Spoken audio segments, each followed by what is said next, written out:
Hello friends, आप देख रहे हैं target with Chandra YouTube channel. मैं हूं चंद्रभान। तो आज से हम शुरू करने जा रहे हैं सीडीपी, चाइल्ड डेवलपमेंट साइकोलॉजी, बाल मनोविज्ञान को।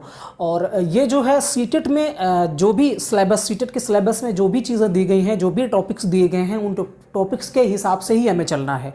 और अगर उससे इतर भी कुछ चीज़ें रहेंगी तो उनको मैं बाद में बताऊंगा, लेकिन अभी हम सिलेबस के अकॉर्डिंग ही बात करेंगे। हालांकि जो अभी नोटिफिकेशन आया है 2022 का, उस नोटिफिकेशन जब हम सरकारी रिजल्ट पे जाकर के देखते हैं तो वहाँ कहीं पर भी अभी सिलेबस के बारे में नहीं बोला गया है, सिलेबस नहीं दिखाया गया है। तो हम 2021 का जो सिलेबस है उसके हिसाब से आगे बात करने वाले हैं। और तो सबसे पहला काम यही है आप लोगों का कि आप सबसे पहले तो सिलेबस देखें और सिलेबस के अकॉर्डिंग ही अपनी प्रिपरेशन को जारी रखें। क्योंकि कई बार ऐसा होता है ना कि स्टूडेंट बिना सिलेबस के, बिना तैयारी के, देखिए प्रिपरेशन का मतलब, कंपटीशन की तैयारी का मतलब सिर्फ इतना नहीं होता है कि आप जो मन है वो पढ़े जा रहे हैं। ऐसे में होता क्या है, नुकसान क्या होता है कि आपको जो पढ़ना चाहिए वो तो नहीं पढ़ रहे हैं। हालांकि ज्ञान लेना बहुत अच्छी बात है, लेकिन आपको जिस परीक्षा की तैयारी करनी है उस परीक्षा का सिलेबस क्या है, उसके हिसाब से अगर तैयारी करेंगे तो आपको कम पढ़ना पड़ेगा और कम समय लगेगा। इसलिए हमें सिलेबस को आधार बना करके अपना स्टडी करना चाहिए। तो सीटेट की तैयारी करने वाले जितने भी स्टूडेंट हैं उनके लिए वीडियो बहुत इंपॉर्टेंट है। इसके अलावा जहाँ जहाँ पर मनोविज्ञान पूछा जाता है, जिन जिन परीक्षाओं में, वहाँ उनके लिए भी इंपॉर्टेंट है, सिर्फ सीटेट के ही लिए नहीं। और सिलेबस में जो पहला हम जब बात करते हैं बाल विकास की, बाल मनोविज्ञान की, तो एक पोर्शन है 15 नंबर का, एक पोर्शन है 5 नंबर का और एक पोर्शन है 10 नंबर का। तो हम सबसे पहले जो पहला पोर्शन है 15 नंबर का, उसमें पहला टॉपिक है बाल विकास की अवधारणा एवं अधिगम के साथ उसका संबंध। तो उसको हम सबसे पहले यहाँ पर पढ़ने वाले हैं और आपको ध्यान से सुनना है। यहाँ जो भी बातें मैंने मेंशन की हुई हैं वो बातें ये कह सकते हैं कि कई बुक्स का एक तरीके से सार है। यहाँ कुछ भी छूटने वाला नहीं है। अगर इस वीडियो में छूटता भी है तो आप कमेंट कर सकते हैं, मुझे जानकारी होगी तो मैं अगले वीडियो में उसको इंक्लूड कर दूंगा। ये मेरी बिल्कुल कोशिश रहेगी। तो यहाँ आपको एक तरीके का बेस्ट जो मटेरियल है सीटेट के लिए, सीडीपी के लिए, वो मिलेगा। और इसके साथ साथ यहाँ पर आपको अच्छे से समझाया भी जाएगा, समझ में भी आना चाहिए। तो जब समझ में आएगा, क्योंकि सीटेट में कुछ क्वेश्चन ऐसे, ज़्यादातर क्वेश्चन ऐसे आते हैं जो कि समझ पर आधारित होते हैं। जो रटते हैं उनके लिए कम फायदा करता है। हालांकि रटने वाले भी कुछ क्वेश्चन होते हैं जो एक तरीके से कहें तथ्यात्मक तरीके के होते हैं कि किस वैज्ञानिक ने कौन सी पुस्तक लिखी, किस मनोवैज्ञानिक ने, या किस मनोवैज्ञानिक ने कौन सा बात दिया है और कौन सी थ्योरी दी है। तो वो सारे तथ्यात्मक होते हैं जिनको रट करके मतलब किया जा सकता है। लेकिन ज़्यादातर सीटेट में जो प्रश्न हैं वो पूछे जाते हैं कैसे, वो होते हैं आपके एक तरीके से कहें कि अवधारणात्मक होते हैं। अवधारणात्मक का मतलब है कि वो समझ पर आधारित होते हैं। अगर एग्जामिनर आपसे जानना चाहता है कि आपने जो कंटेंट पढ़ा है सीडीपी का, उसको आपने कितना समझा है, अगर आपने प्रैक्टिकली उसको समझा है, समझ के रखा है, तो आप जरूर किसी भी तरीके से उसको पूछा जाए आप जरूर हल कर पाएंगे। और यही एक प्रॉब्लम है, क्योंकि स्टूडेंट, आजकल के जो स्टूडेंट है वो ज़्यादातर रट्टा मारते हैं। और यही एक प्रॉब्लम है कि सीटेट के पेपर जो उनको बड़ा टफ लगता है, लेकिन जो समझ करके पढ़ते हैं उनको सीटेट का पेपर सिंपल लगेगा, बल्कि यूपी टेट का टफ लगेगा। क्योंकि यूपी टेट जो है वो फैक्चुअल बातें करता है, एकदम ये कह सकते हैं कि टू द पॉइंट बात करता है। और वो ऐसी चीज़ें होती हैं जहाँ पर रट करके काम चल सकता है, लेकिन सीटेट में ऐसा नहीं होता है। तो थोड़ा सा आप इस बात को समझिए। तो हम लोग बात करेंगे सबसे पहले पोर्शन पे जो विकास एवं उसकी अवधारणा, उसकी अधिगम के साथ संबंध क्या है वो दिया गया है। तो हम आज इस वीडियो के माध्यम से बात करेंगे विकास की अवधारणा, अर्थात विकास क्या है, इसका मीनिंग क्या है, और ये जो है इसकी परिभाषाएं मनोवैज्ञानिकों ने किस प्रकार से दी हुई हैं। तो बिना देरी किए हुए वीडियो शुरू करते हैं। तो आइए बात करते हैं हम लोग विकास की अवधारणा। विकास की अवधारणा या विकास की संकल्पना या विकास का अर्थ। तो पॉइंट टू पॉइंट हम लोग बात करेंगे, टू द पॉइंट बात करने वाले हैं। और ये एक तरीके से कह सकते हैं कि कई बुक्स का जो है वो सार है, निचोड़ यहाँ पर रखा गया है, जो आपके लिए काफ़ी इंपॉर्टेंट होने वाला है। तो पहला पॉइंट है कि विकास एक सार्वभौमिक प्रक्रिया है जो किसी भी प्राणी में गर्भाधान से लेकर जीवन पर्यंत तक चलती रहती है। तो जो महत्वपूर्ण शब्द हैं उनको मैं यहाँ पर एक्सप्लेन करूँगा, आपको सुनना है। जैसे सार्वभौमिक प्रक्रिया, यूनिवर्सल प्रोसेस। तो ये जो विकास है, डेवलपमेंट है, वो एक तरीके का यूनिवर्सल प्रोसेस है। इसका मतलब है कि सभी प्रकार के जीवों में पाया जाता है, सिर्फ मनुष्य में ही नहीं, इस धरती में जितने भी जीव हैं वो सारे के सारे जीवों में डेवलपमेंट होता है, विकास होता है। इसका मतलब ये हुआ। और ये कहाँ से शुरू होता है? गर्भाधान से। जब कह सकते हैं कि जब एक एम्ब्रायो का निर्माण होता है, एक भ्रूण का निर्माण होता है, तब से लेकर के लाइफ टाइम, जीवन पर्यंत चलता रहता है। हालांकि बहुत सारे लोगों को कंफ्यूजन होता है, बहुत सारे लोग ये समझते हैं कि जन्म से लेकर के मृत्यु पर्यंत तक, ऐसा बिल्कुल नहीं है। जन्म पूर्व से लेकर के अर्थात गर्भाधान से लेकर के या गर्भावस्था से लेकर के जीवन पर्यंत जो है विकास चलता है। राइट, नेक्स्ट पॉइंट की बात करते हैं कि विकास क्रमिक परिवर्तनों की एक श्रृंखला है। आगे आने वाला परिवर्तन पूर्व परिवर्तन पर आधारित होता है, अर्थात ये क्रमिक श्रृंखला है। विकास एक तरीके की क्रमिक श्रृंखला है, निरंतर।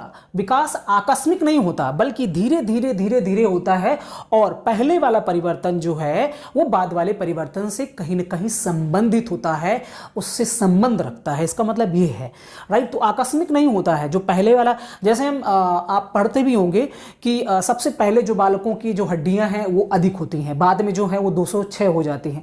तो कहीं ना कहीं जो है उनमें हम कह सकते हैं संकुचन होता होगा, राइट। ऐसी बहुत सारी चीजें हैं जिनमें कई में क्या होता है, विस्तार होता है, कई में संकुचन होता है। तो बॉडी में इस तरीके की भी चीजें होती रहती हैं जब हम शारीरिक विकास की बात करते हैं।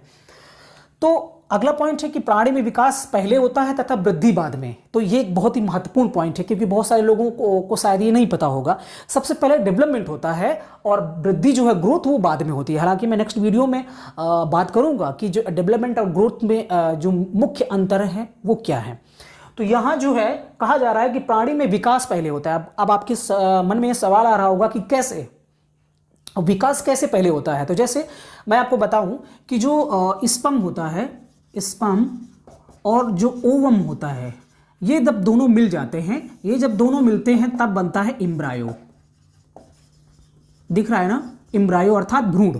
तो यहां एक तरीके से देखा जाए कि एक तरीके से यहां जब एम्ब्रायो बनता है तो आपने ये भी पढ़ा होगा कि अर्धसूत्री विभाजन, सूत्री विभाजन, इस तरीके से। तो एम्ब्रायो जो बनता है, भ्रूण बनता है, भ्रूण बनने के पहले भी कई सारी प्रोसेस होती हैं। तो एक तरीके से यहाँ वृद्धि नहीं हो रही है, बल्कि विकास हो रहा है, डेवलपमेंट होता है।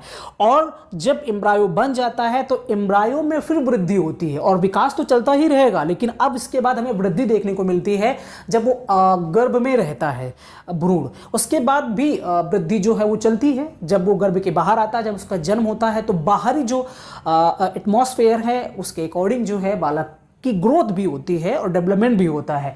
तो ये याद रखिए कि सबसे पहले विकास होता है और वृद्धि, ग्रोथ बाद में आती है, राइट। अगला पॉइंट है कि विकास की प्रक्रिया में होने वाले परिवर्तन रचनात्मक एवं विनाशात्मक दोनों प्रकार के होते हैं। तो शुरू में क्या होता है, आप खुद समझिए कि शुरू में जब बच्चे का जन्म होता है, जन्म पूर्व से, तो पहले रचनाएं होती हैं।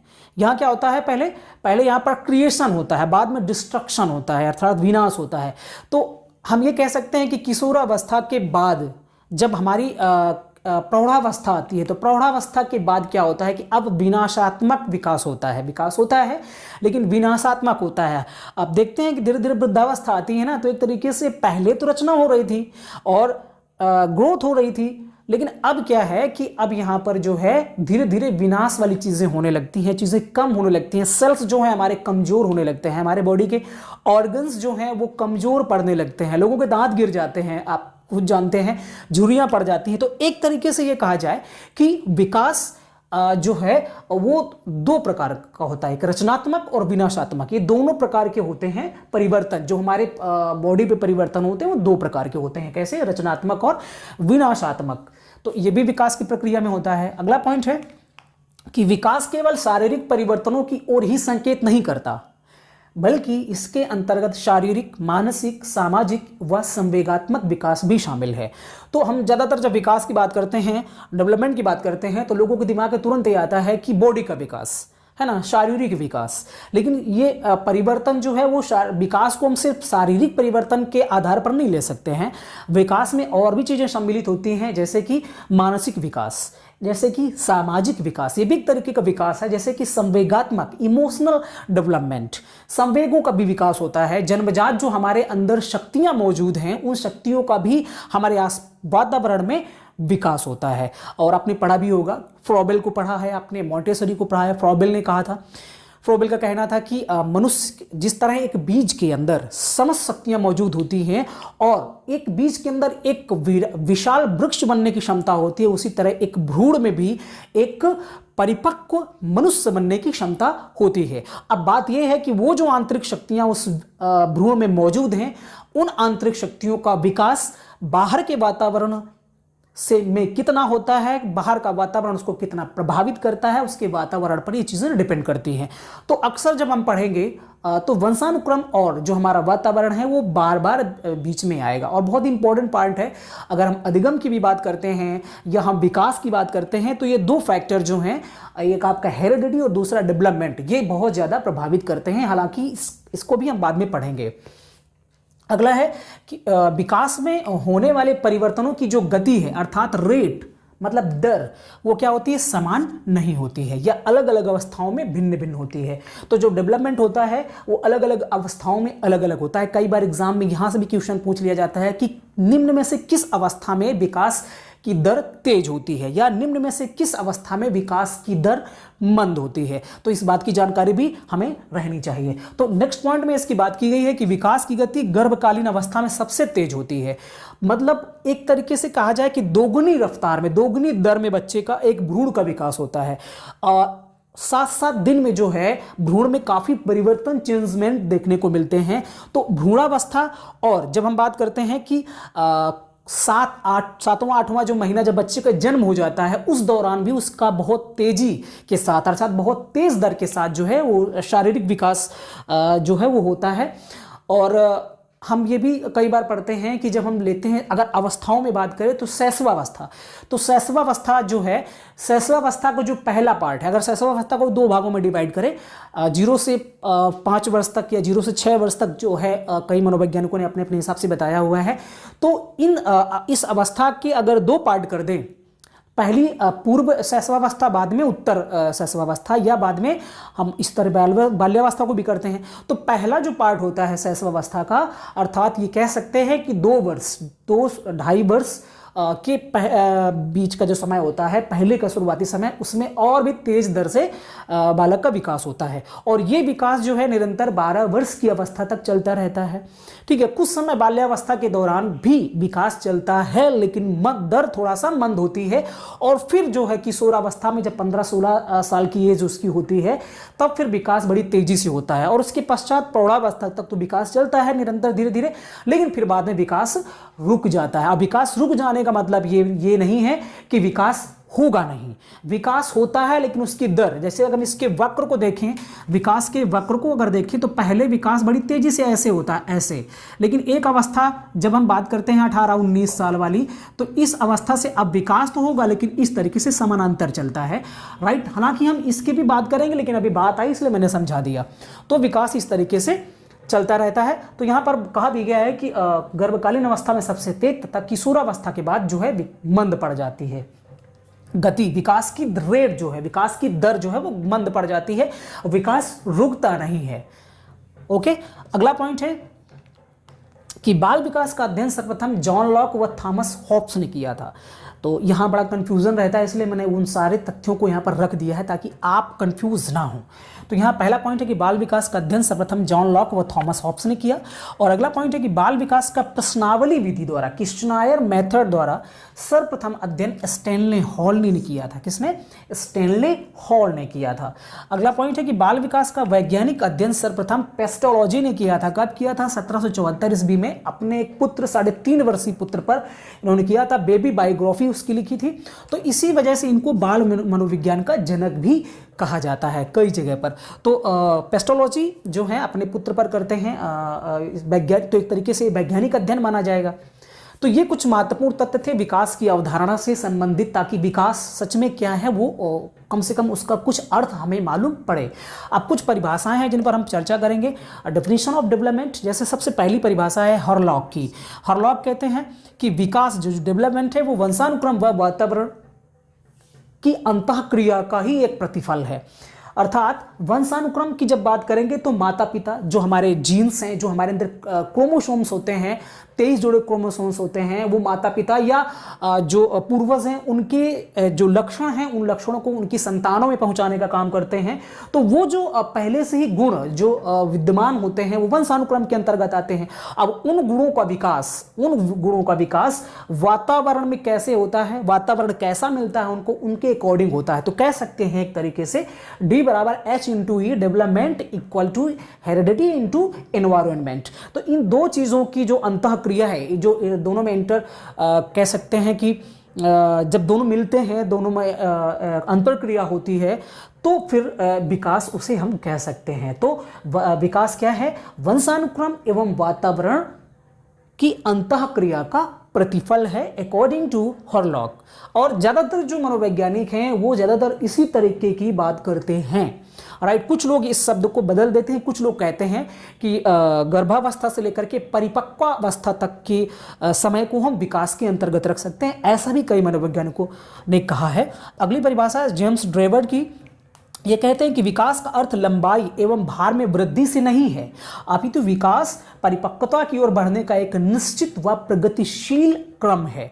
तो मैच्योरिटी, देखिए एक परिपक्वता जो है, मैच्योरिटी है, वो भी आती है। ऐसा नहीं कि सिर्फ संख्याओं में ऐसा नहीं कि सिर्फ मात्रात्मक विकास हो रहा हो, नहीं, गुणात्मक भी होता है, राइट। गुणात्मक और मात्रात्मक दोनों चीजें होती हैं, अर्थात वृद्धि और डेवलपमेंट, ग्रोथ और डेवलपमेंट दोनों एक साथ चलते हैं। उनको तो दोनों को मिलाकर के हम डेवलपमेंट कह सकते हैं, विकास कहते हैं। अर्थात इसका मतलब यह हुआ कि विकास एक बड़ी चीज है, ग्रोथ उसी का एक पार्ट है। इस तरीके से यहां पर क्या आएगा? ग्रोथ, और यहां पे आएगा डेवलपमेंट। जब डेवलपमेंट की बात करेंगे तो विकास और वृद्धि दोनों आएंगे, लेकिन जब हम सिर्फ ग्रोथ की बात करेंगे तो हम यहां पर बच्चे की ग्रोथ कितना उसका वजन बढ़ा, कितनी उसकी लंबाई बढ़ी, राइट, ये सारी बातें करते हैं। लेकिन जब डेवलपमेंट की बात करते हैं, विकास की बात करते हैं हम, तो दोनों की बात करते हैं यहां पर, राइट। आगे हम देखते हैं मुनरो की परिभाषा। तो मुनरो कहते हैं कि विकास परिवर्तन श्रृंखला की अवस्था है जिसमें बालक भ्रूणावस्था से लेकर के वृद्धावस्था तक गुजरता है, इसे हम विकास कहते हैं, ये विकास कहलाता है। ये मुनरो की परिभाषा है। अगली परिभाषा है गैसल के अनुसार। ये कहते हैं मानव विकास एक निश्चित क्रम में होता है। तो राइट, मानव का विकास एक निश्चित क्रम में होता है। जब हम इतिहास पढ़ते हैं, प्राचीन इतिहास पढ़ते हैं, जब हम आदि मानवों को पढ़ते हैं, तो वहां पर भी हम देखते हैं, कई बुक्स में दिया रहता है कि पहले मानव बंदर की तरह चलता था, उसके 4 पैर थे, भी थोड़ा सा झुक करके चलना शुरू किया, फिर उसके बाद थोड़ा सा सीधा हुआ, फिर बाद में बिल्कुल सीधा हो गया, जो आधुनिक मानव है। तो देखिए वहां भी एक विकास का एक निश्चित क्रम दिखाया जाता है, राइट। तो उसी तरह ये भी कहते हैं टॉयलर की विकास एक दिशा की ओर जाने वाला मार्ग है, राइट। जब हम स्किनर की बात करते हैं तो स्किनर कहते हैं कि विकास जीव और उसके वातावरण की अंतःक्रिया का प्रतिफल है। अर्थात जो बात हरलॉक ने की है, सेम टू सेम वही बात जो है स्किनर भी करते हैं। और जिस तरह की बात यहाँ पर जब हम बात करते हैं किसकी, जेम्स ड्रेवर की, तो इसी तरीके की बात लगभग जो है क्रो एंड क्रो ने भी की हुई है। हालांकि उनकी परिभाषा को मेंशन नहीं किया मैंने, लेकिन मैंने आपको बता दिया। तो इस तरीके से विकास एवं अधिगम जो है, विकास की अवधारणा एवं परिभाषा के बारे में हमने इस फर्स्ट पार्ट में बात की। आई होप आपको समझ में आया होगा। इसके अलावा अगर आपको समझ में नहीं आया है, कोई तथ्य छूट गया है या आपको कोई चीज़ नहीं समझ में आई है, तो आप प्लीज़ कमेंट बॉक्स में कमेंट जरूर करें। और आप अपने सजेशंस भी दे सकते हैं कि आप कहाँ पर कौन सा टॉपिक को सबसे पहले पढ़ाया जाए। इस तरीके के सजेशन जो है आपके वो आमंत्रित हैं। तो इस वीडियो में इतना ही, मिलते हैं इसके नेक्स्ट पार्ट में। तो वीडियो देखने के लिए आपका बहुत बहुत धन्यवाद। नमस्कार।